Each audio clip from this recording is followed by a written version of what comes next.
E aí, galera, espero que estejam todos bem.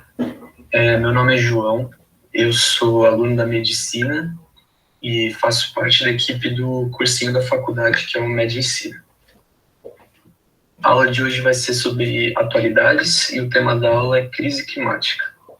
Na aula de hoje a gente vai tentar entender um pouco o que está acontecendo com o clima ao redor do mundo e entender um pouco das razões pelas quais alguns eventos extremos estão acontecendo com maior frequência e com maior intensidade.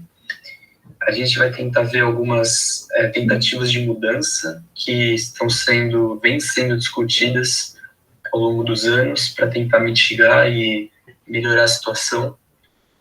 E ao final da aula a gente vai ver como esse tema é cobrado numa prova que adora cobrar isso. Então, vamos lá.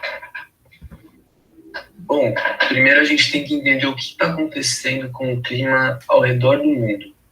Se vocês têm o costume de acompanhar as notícias, de se informar, de procurar meios de comunicação para saber o que está acontecendo, vocês certamente já viram notícias sobre tempestades, secas, queimadas, recordes de calor ou recordes de frio, tempestades tropicais, furacões, tufões, que vem acontecendo ao longo dos anos. E, ultimamente, esses eventos eles estão ficando cada vez mais frequentes, cada vez mais intensos. Então, a gente pode verificar isso, por exemplo, nas chuvas que aconteceram agora há alguns meses na Europa, que alagaram a Alemanha. A gente pode ver isso num furacão que passou recentemente pelo Caribe, pela região do sul dos Estados Unidos. A gente pode ver isso também aqui no Brasil. A gente teve as queimadas no Pantanal em 2020, as queimadas na Amazônia em 2019, que assustaram muito a gente pela quantidade e pela extensão de floresta, de vegetação que foi consumida, pelas imagens que acabaram sendo mostradas para nós. E a gente pode ver isso também no contexto de quem é de São Paulo. A gente pode ver isso na seca que a gente está vivendo. Esses últimos meses foram bem mais secos em relação à média que a gente tem, a média histórica, e os níveis dos reservatórios eles estão chegando em patamares preocupantes.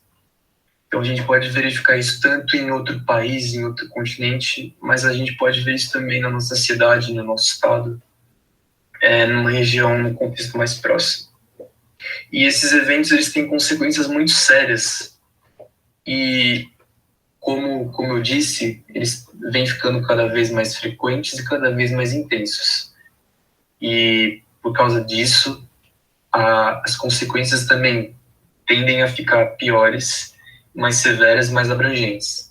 Algumas dessas consequências são os refugiados do clima, pessoas que perdem casa, que perdem o seu meio de renda por causa de algum evento climático, e tem a necessidade de se deslocar do seu local de origem para poder sobreviver.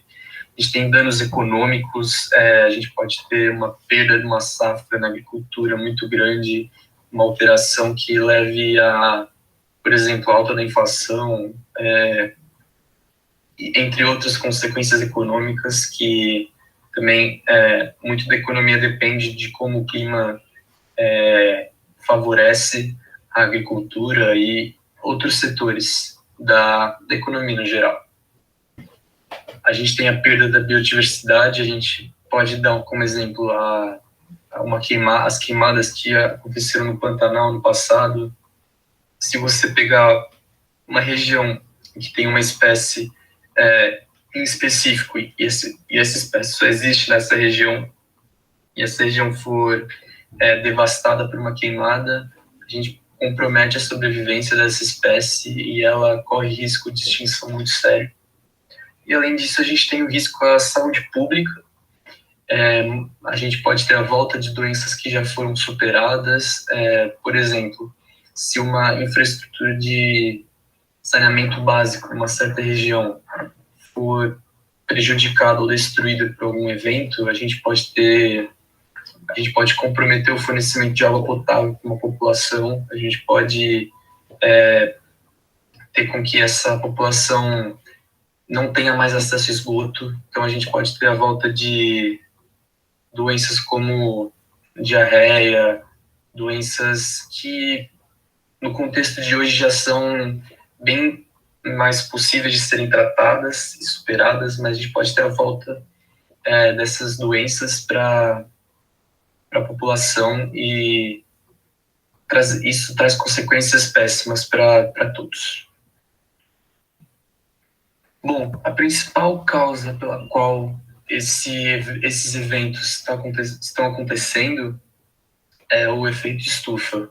O efeito estufa, ele basicamente consiste na retenção de calor e de energia na atmosfera terrestre, fazendo com que tanto a atmosfera quanto a superfície da Terra se aqueçam. Isso acontece porque o Sol, quando ele emite a radiação em direção à Terra, essa radiação ela penetra na atmosfera. Vocês podem ver nessa figura aqui, onde eu estou com o mouse.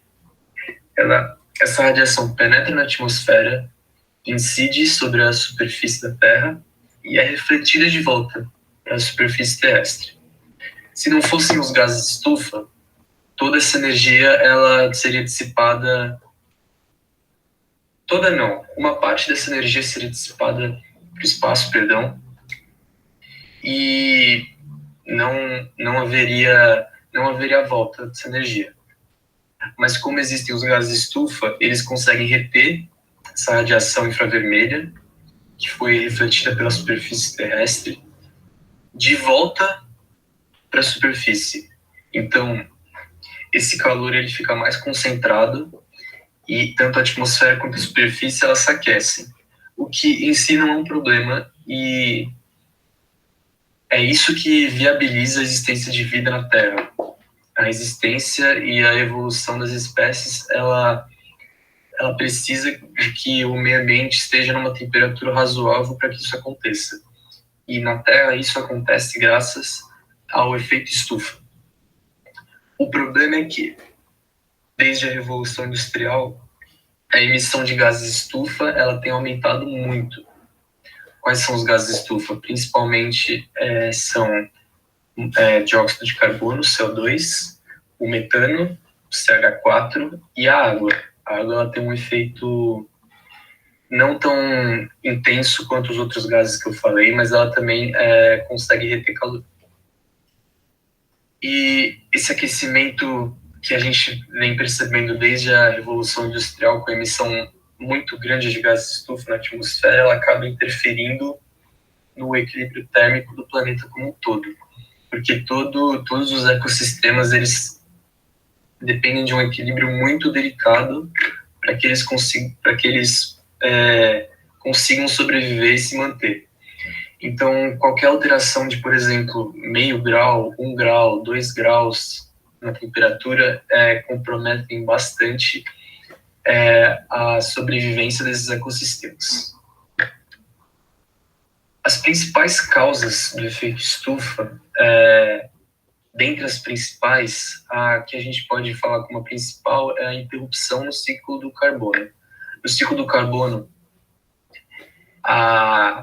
as plantas e os vegetais utilizam a luz solar, a energia vinda do sol, para fixar o carbono da atmosfera, que é o CO2, e fazer o próprio alimento, que é a glicose.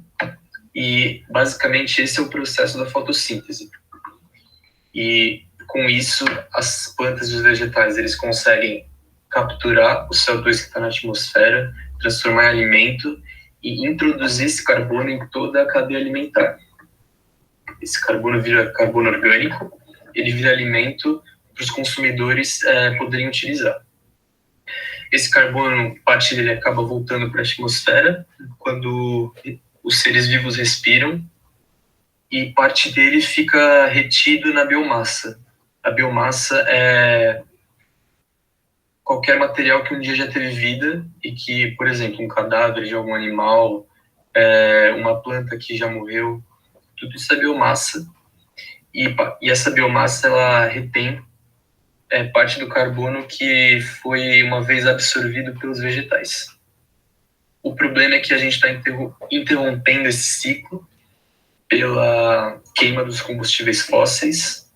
Os combustíveis fósseis consistem em biomassa, petróleo, gás natural, e a gente descobriu um método de transformar a energia que começou vindo do sol em energia elétrica, em energia térmica, enfim, a gente achou uma forma de transformar essa energia que uma hora estava no sol em algo que a gente possa usar efetivamente na nossa vida. O problema é que, para isso, a gente está devolvendo muito do carbono que em uma hora foi retido por esses organismos, e isso está aumentando muito a concentração de gás de estufa na atmosfera, principalmente o CO2. Além disso, a gente tem o desmatamento por queimadas, em que a gente não necessariamente queima combustíveis fósseis, a gente acaba por queimar organismos até vivos, como vegetais. A gente pode, por exemplo, queimar 1 hectare de vegetação, todo o carbono que está contido, por exemplo, no tronco de uma árvore, esse carbono acaba voltando para a atmosfera também e aumenta a concentração desses gases na atmosfera. E, além disso, a gente tem a pecuária, que também tem o seu papel em relação ao efeito estufa, pela digestão dos ruminantes. O principal exemplo de animal ruminante é o boi, a vaca e o boi. E um dos produtos da digestão desses animais é o gás metano.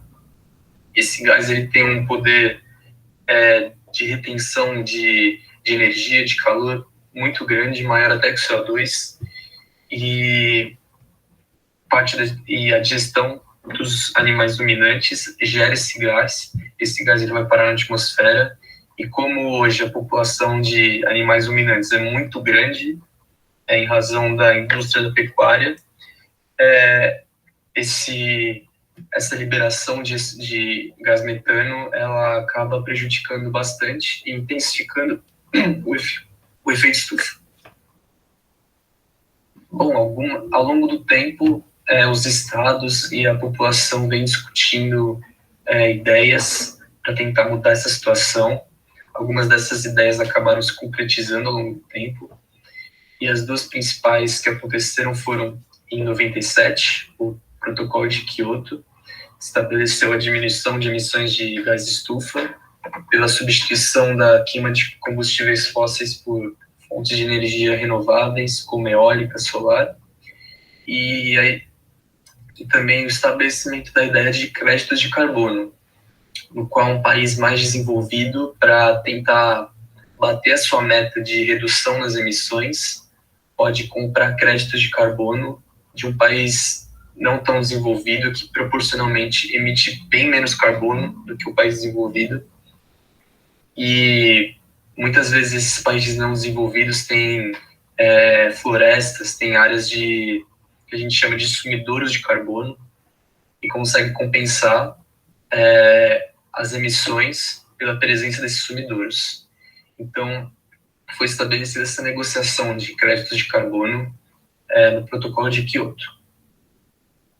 E em 2015 a gente teve a COP21, ou também conhecido como Acordo de Paris, em que foi uma reunião na qual se estabeleceu que até o final do século XXI a variação de temperatura global não poderia, de forma alguma, ultrapassar os 2 graus Celsius.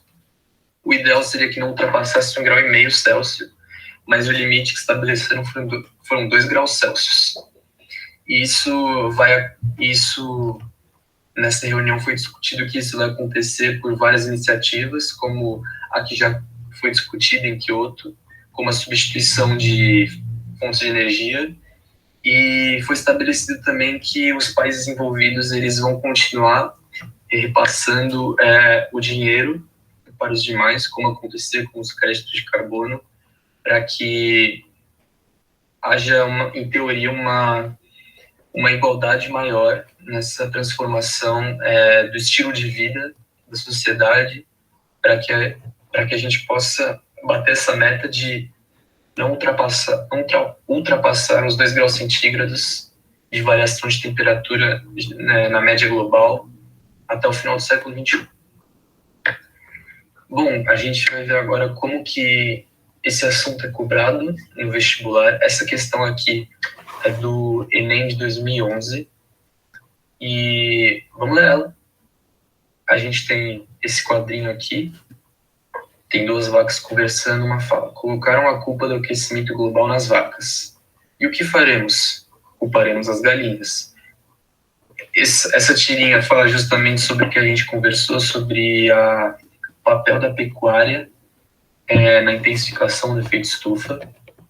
E aí o enunciado fala: de acordo com o relatório A Grande Sombra da Pecuária, feito pela Organização das Nações Unidas para a Agricultura e Alimentação, o gado é responsável por cerca de 18% do aquecimento global, uma contribuição maior que a do setor de transportes. A criação de gado em larga escala contribui para o aquecimento global por meio da emissão de... Se vocês quiserem, vocês podem pausar o vídeo agora, tentar achar uma resposta. Se vocês já voltaram, a resposta dessa questão gabarita A. O metano, durante o processo de gestão, é o responsável pelo papel que a pecuária tem em intensificar o efeito estufa. Como a gente disse, o gás metano ele é um gás que consegue reter muita energia, e quando ele está na atmosfera em concentrações muito grandes, isso é um problema e acaba intensificando o efeito estufa. Bom, gente, era isso. Obrigado pela paciência, espero que vocês tenham entendido. E contem com a equipe do Medicina para tudo, para tirar dúvida. E é isso, pessoal. Bons estudos. Muito obrigado.